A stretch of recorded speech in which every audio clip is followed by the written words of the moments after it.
Good day mga idol. Ito pa rin yung sound card na na-upload natin dati. So ayan, gumagana pa rin siya. Matibay po ito guys, F998. So more than a year na siya guys, pero yung performance niya hindi nagbabago. Bukod sa marami siyang effects na nakikita niya yan, colorful pa yung background, tsaka yung backlight, tsaka pwede rin siya, meron siyang noise reduction, tapos yung voice over talaga guys. Ginagamit ko rin to using my PC, laptop, ayan, para mag voice over, mag-record dun sa mga ibang videos ko sa YouTube, especially dun sa aquaculture.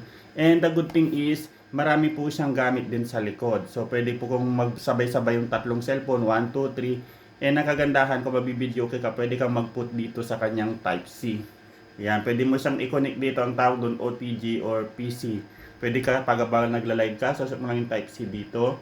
Tapos, meron po siyang saksakan dito ng condenser mic. So, ibig sabihin pwede kang gumamit ng any condenser mic.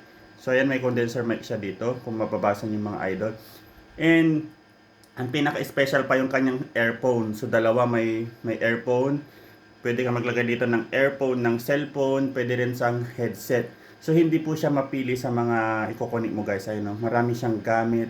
Saka dito rin sa taas, ito kung makikita nyo itong mga button na to na napipihit, pwede mong timplahin yung voice mo.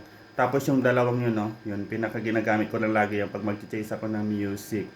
Yan, saka meron din siyang change voice. Yan, pwede mong palitan din yung mga voice mo dyan gamit ng mga button na to dito.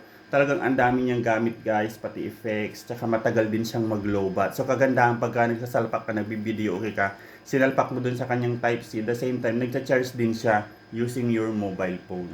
So yun po yung kagandahan ng F998 guys, kaya po marami pong nag-check out dito po sa ating page ng ganito. And kasi legit na legit guys, talagang napakaganda nito. Bukod sa mura po siya, hindi na siya aabot ng 700. Minsan nagpo-promo sila, may 500, may 600.